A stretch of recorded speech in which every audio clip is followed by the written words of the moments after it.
D'abord, merci beaucoup de m'avoir aujourd'hui avec vous. Je suis vraiment ravie d'être là et puis pouvoir parler de ce sujet qui est vraiment important, du soin pour la création.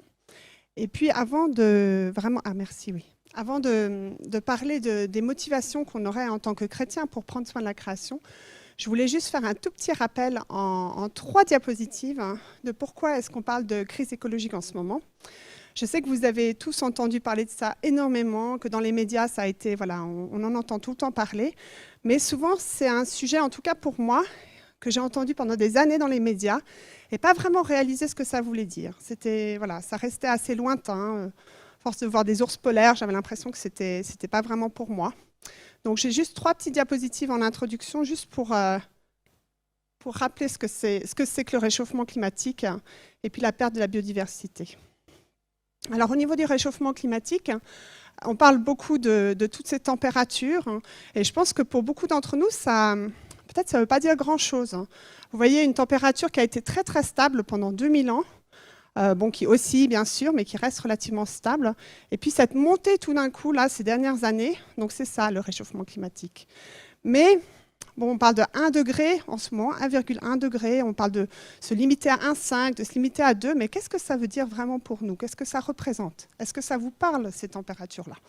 Moi, pendant longtemps, ça ne me parlait pas tellement, en fait, c'était assez vague. Mais quand même, c'est un sujet qui nous concerne vraiment, et je pense que peut-être que c'est un peu moins lointain aussi maintenant, qu'on a vu un petit peu les conséquences déjà de ce réchauffement, même ici en Europe, avec ces inondations qu'on a eues cet été, avec ces pics de chaleur, avec ces feux, mais aussi avec ce qu'on sait sur les rendements des cultures, sur les coraux qui disparaissent dans nos mers, etc. Donc c'est quelque chose qui est peut-être un petit peu plus palpable, mais est-ce que ça nous parle vraiment? Et l'autre grand sujet de cette crise écologique, c'est la perte de la biodiversité. Ça, pour moi, je pense que c'était aussi un sujet qui... je savais que ça existait, mais pas en cette ampleur, en fait. Quand j'ai préparé ces slides, celle-ci, ça fait longtemps que je l'ai préparée, mais je crois que j'étais vraiment prise par surprise de ces valeurs. On parle d'une diminution de 68% au niveau de la perte de biodiversité. C'est absolument énorme. Alors, est-ce que vous vous rendez compte de cette perte-là? Je ne sais pas si on se rend vraiment compte. Moi, je me souviens que quand j'étais petite et qu'on prenait la voiture pour faire des kilomètres, même si on faisait juste 1 heure, il fallait nettoyer le pare-brise après. Il y avait des petits insectes un peu partout sur le pare-brise, il fallait nettoyer. C'est vrai que maintenant, je ne nettoie plus mon pare-brise. Ça fait longtemps, en fait, que je ne nettoie plus mon pare-brise. Mais est-ce que ça m'embête? Je ne sais pas, au début, pas forcément. Mais voilà, on devient de plus en plus conscient de l'importance aussi de tous ces écosystèmes et de cet équilibre qu'il y a. On n'arrive pas à avancer. Mais pourquoi est-ce qu'on parlerait de ce sujet dans une église? Pourquoi je viens vous montrer ces 3 diapositives dans une église? Et est-ce que c'est un sujet vraiment pour les chrétiens? Alors bien sûr, c'est un sujet pour l'humanité, mais est-ce que c'est un sujet pour les chrétiens? Alors c'est vrai que souvent quand on discute, quand on vient amener ce message dans une église, on peut avoir plusieurs discussions après. Il y a des gens qui vont nous dire « oui, mais c'est vrai que moi j'ai toujours pensé que c'était important et puis je trouvais que c'était bien qu'il y ait des gens qui s'occupent de ça parce que quand même, oui, c'est un gros problème. Après moi, c'est pas vraiment mon truc perso. Moi j'ai d'autres choses qui me préoccupent, mais c'est bien que vous fassiez ça, c'est bien qu'il y ait Rocha, c'est bien qu'il y ait ProNatura, c'est bien qu'il y ait toutes ces associations qui s'occupent de ça. Mais par contre, moi, c'est vrai que j'ai d'autres, j'ai pas le temps et puis c'est bien. Après, il y a d'autres personnes pour qui ça fait un petit peu peur, en fait, les sujets de l'écologie, parce qu'on a un petit peu cette image des écologistes qui parlent de Gaïa, qui mettent peut-être la Terre à une place trop importante. Peut-être une sorte de culture de cette déesse Gaïa où on va nous demander d'aller faire des câlins aux arbres, et puis bon, ça ne nous dit peut-être pas trop. Et puis d'autres vont dire, en fait, ce n'est pas notre sujet, en fait. Parce que nous, notre sujet, c'est sauver des âmes, c'est notre relation avec Dieu. Et puis si on se préoccupe de ces choses du monde, en fait, on est en train de se détourner de ce qui est important. On est en train de se détourner de l'essentiel. Donc on ne devrait pas parler d'écologie en Église. En plus, c'est peut-être un sujet un peu politique. On ne va pas parler politique quand même en Église. Donc moi, je voudrais vraiment amener un autre point de vue, c'est que l'écologie, ça fait vraiment une partie intégrante de l'Évangile. Ce n'est pas un sujet qu'on devrait mettre de côté et puis traiter en dehors de notre foi. Au contraire.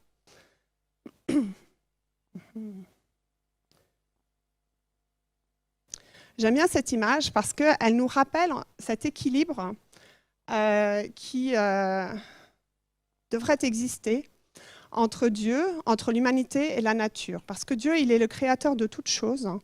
Et puis, il a créé cet équilibre. Il a créé les écosystèmes qui ont un équilibre entre elles. Il a créé toutes choses et puis il a créé un équilibre. Et puis nous, en fait, on s'est concentré juste sur notre relation avec Dieu, au niveau de notre spiritualité. On se dit, ben voilà, la foi, en fait, c'est là, c'est entre nous et Dieu.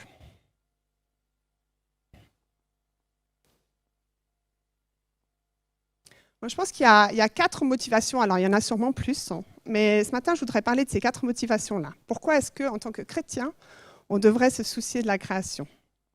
Par amour, par mandat, par souci de justice et par espérance.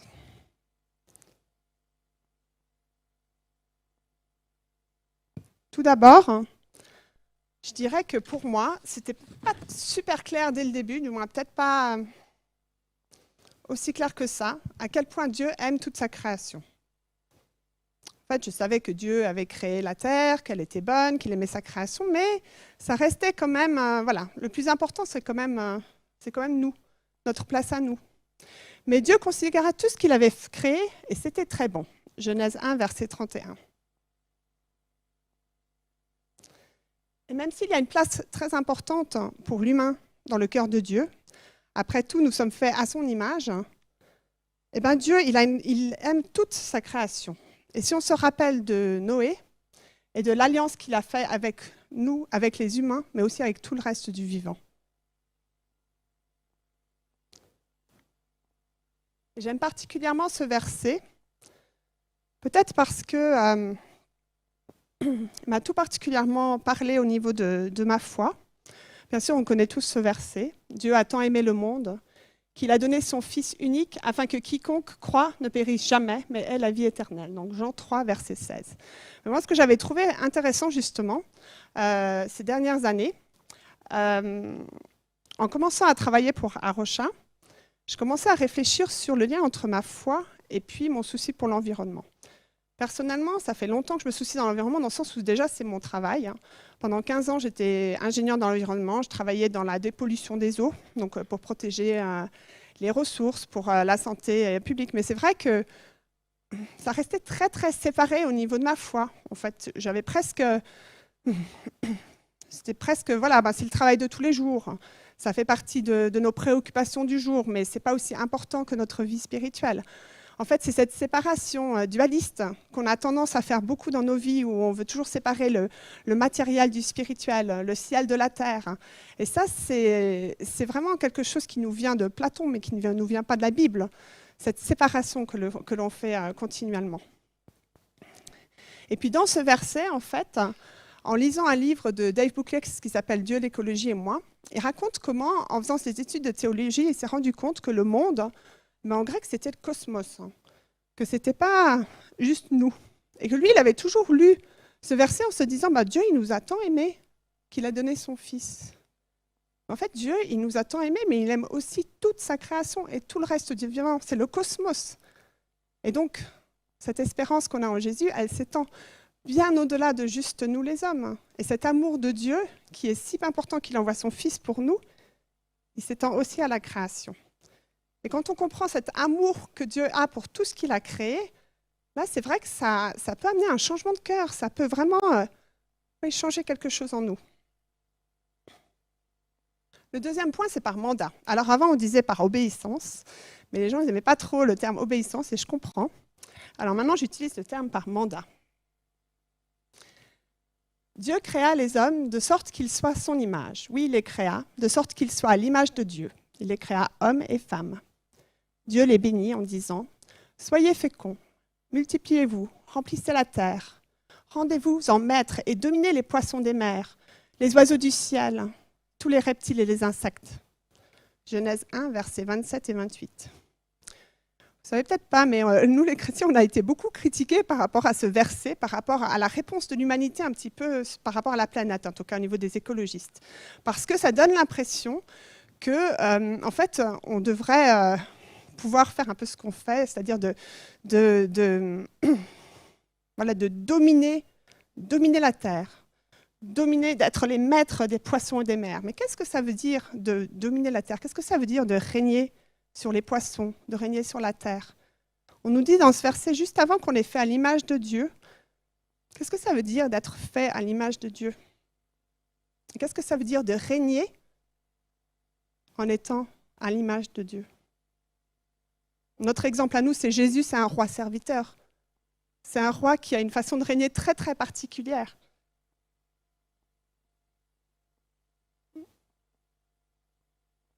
Genèse 2, verset 15. Le Seigneur prit l'homme et l'établit dans le jardin d'Éden pour le cultiver et le garder. Nous avons une responsabilité particulière. Nous sommes faits à l'amour de Dieu, à l'image de Dieu. Nous faisons partie de toute la création, mais nous avons une responsabilité particulière. Et la terre, elle ne nous appartient pas, elle appartient à Dieu. Psaume 24, verset 1. La terre et tout ce qu'elle contient appartient au Seigneur. Alors, quel est notre rôle dans la création? Est-ce que c'est un peu cet égocentrisme qu'on a longtemps vécu, qu'on a longtemps présenté, où l'homme, les humains étaient en haut de la chaîne? D'ailleurs, dans cette image, il y a même l'homme au-dessus de la femme. Et puis voilà, ça c'est la pyramide. Est-ce que c'est ça? Maintenant, au niveau de l'écocentrisme, on parle de, voilà, là, les humains, en fait, on est juste une autre espèce. Est-ce qu'on est juste une autre espèce? Est-ce qu'on est juste égal à un papillon, une girafe? Ou est-ce qu'il y a une autre façon de voir notre place dans la création? Là, on parle de théocentrisme, où on prendrait vraiment cette place, cette responsabilité, et qu'on regarderait toute la création avec l'amour de Dieu pour la création, où on puisse refléter son amour pour toute la création. Par souci de justice. Je pense qu'on est tous conscients qu'il y a une énorme injustice ou une énorme inégalité, on va dire, entre la façon dont on utilise les ressources de cette planète. Les pays les plus riches sont ceux qui consomment le plus des ressources de cette planète. Les 20% plus riches vont utiliser 16 fois plus que les 20% les plus pauvres. Donc vous imaginez ce que ça représente. Et pourtant, ceux qui vont subir les effets de la crise climatique, en premier, alors nous on les subira aussi, mais les premiers c'est les plus pauvres. Et donc ça c'est clairement un sujet de justice, et ça c'est donc clairement un sujet pour l'Évangile. Je ne sais pas si vous avez déjà entendu parler du jour de dépassement de la Terre. Donc pour la Suisse, c'était le 11 mai cette année. C'est-à-dire que le 11 mai, on avait déjà utilisé toutes les ressources qui étaient disponibles pour cette année. Et donc tout ce qu'on consomme après le 11 mai, eh ben, c'est pris sur le futur globalement, c'est pris sur les autres. Puis on voit par exemple pour des pays, certains pays, voilà, les États-Unis, l'Australie, ça peut aller jusqu'à 5, tandis que l'Inde, ça va être 0,7.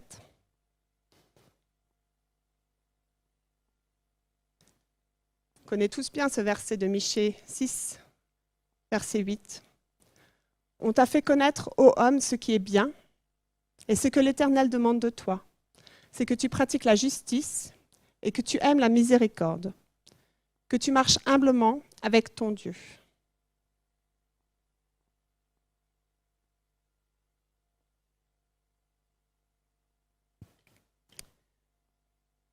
Je tourne ma petite page.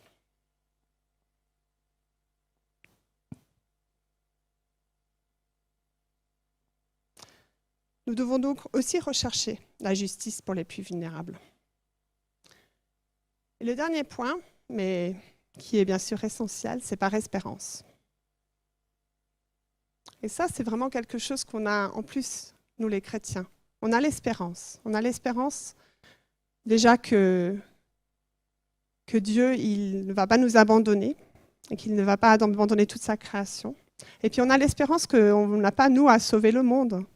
On n'a pas à faire ça tout seul, hein, qu'il va œuvrer avec nous ou que nous, on peut œuvrer avec lui. Alors moi, j'aime particulièrement ce verset, Romains 8, 20 et 21, donc 2 versets. Il y a toutefois une espérance, c'est que la création elle-même sera libérée un jour du pouvoir destructeur qui la tient en esclavage et qu'elle aura part à la glorieuse liberté des enfants de Dieu. Je vais la relire deuxième fois, juste pour que ça rentre.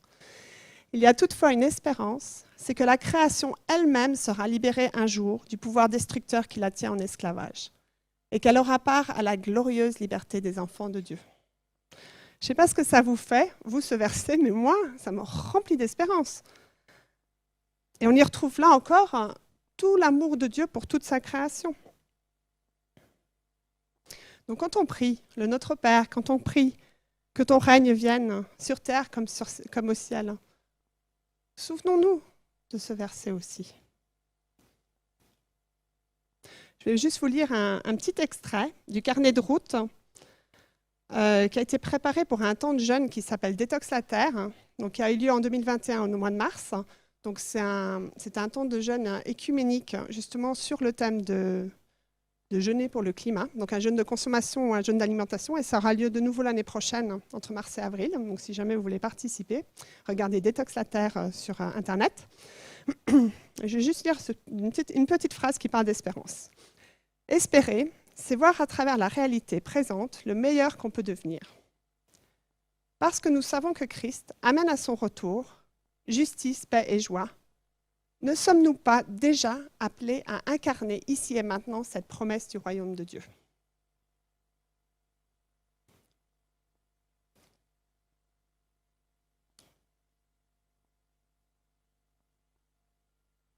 Il ne tombe pas un passereau par terre sans que notre Père ne le sache. Matthieu 10, verset 29. Alors avec tout ça, je surveille l'heure. Pardon.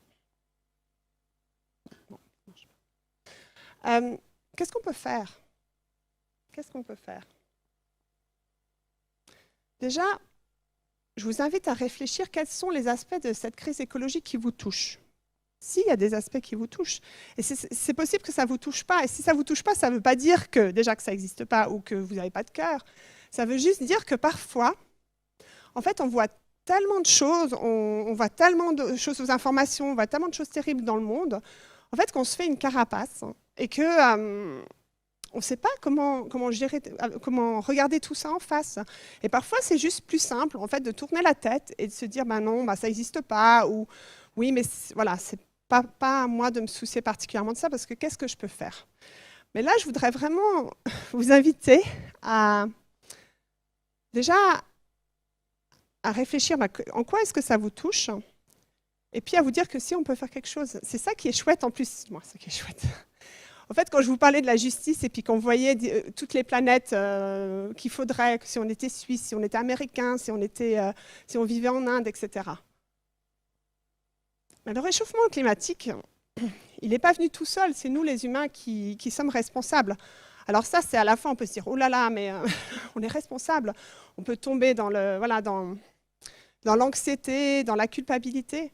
Mais on peut aussi se dire, ben, si on est responsable, on peut aussi faire quelque chose, en fait. On est aussi acteur, donc on peut réagir, on peut faire quelque chose. On voit tellement de désastres dans le monde où on ne peut rien faire, où on se dit, ben oui, mais c'est terrible, mais bon, on peut toujours prier, bien sûr, et c'est hyper important. Mais là, il y a quelque chose qu'on peut faire en plus.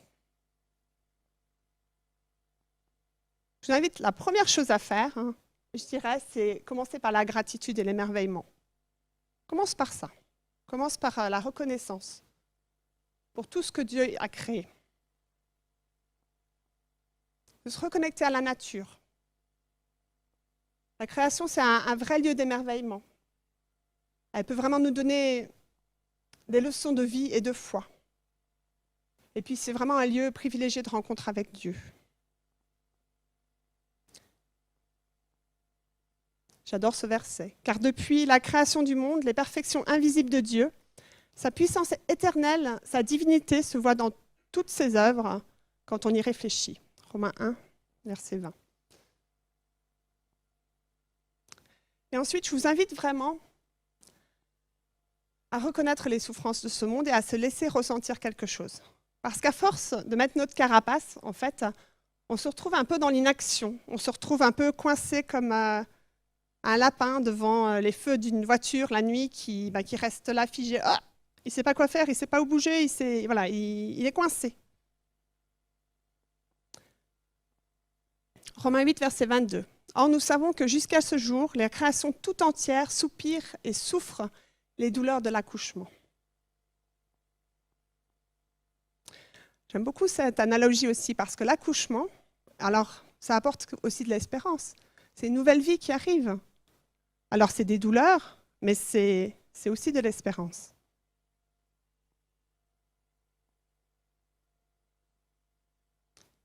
Et prendre aussi d'ailleurs le temps de se repentir et de prier à ces moments-là pour toute la création. Et ensuite, on peut aller de l'avant. Alors, comment est-ce qu'on va de l'avant? Tout d'abord, un pas à la fois. Parce que ça peut sembler un peu énorme, tout ce qu'on doit faire. Ça peut sembler beaucoup. Et puis, ça peut être décourageant. Mais notre responsabilité, c'est pas de sauver le monde, c'est pas de tout faire d'un coup, et puis c'est pas de tout faire tout seul. Donc voilà. Donc déjà, on peut demander l'aide de Dieu, on peut faire ça ensemble. Je trouve super que vous êtes inscrits au niveau de votre communauté dans Éco-Église, parce que ça, c'est aussi une façon de se porter les uns les autres, de s'encourager les uns les autres.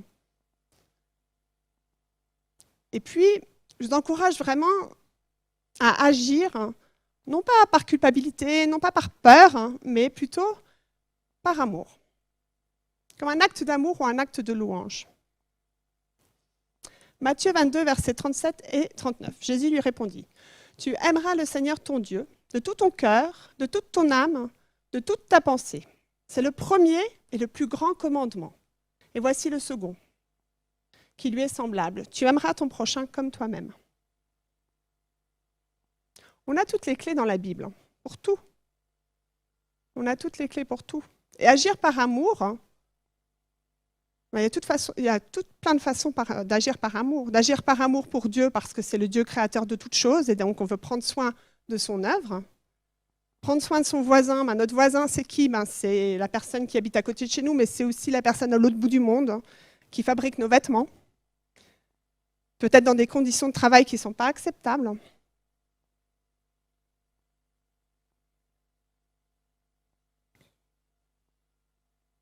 Essayez un instant d'imaginer ce que ça veut dire de vivre plus simplement. Je suis sûre que si vous vous posez un instant, vous fermez les yeux et vous imaginez ce que ça veut dire vivre plus simplement, vous vous rendez compte qu'en fait, vous allez presque rien d'y penser, vous allez vous sentir mieux. Plus calmement, plus doucement, plus simplement. Le contentement est une valeur de l'Évangile. Ne vous amassez pas des richesses sur la terre. Matthieu 6, verset 19.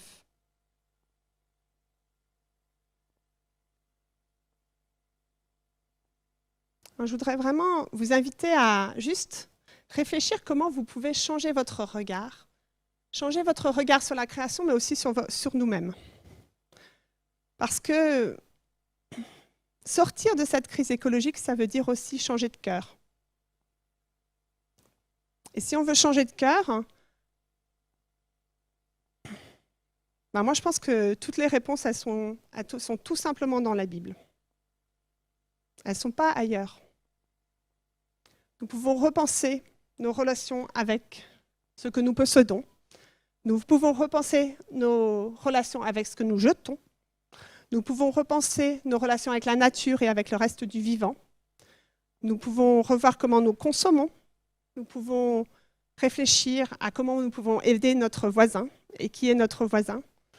Et nous pouvons revoir notre relation avec Dieu.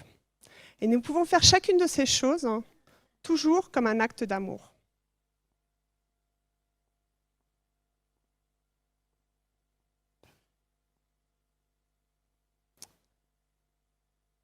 Alors, je vous invite juste à prendre un petit instant pour prier avec moi, si ça ne vous dérange pas. Juste fermer par une prière. Je vérifie que je suis OK au niveau de mon temps.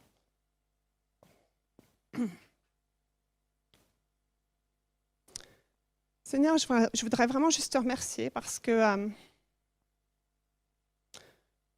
oui, tu es un Dieu de paix, un Dieu de grâce, un Dieu de justice, que tu es un Dieu qui nous donne toutes les clés pour une vie épanouie, pour une vie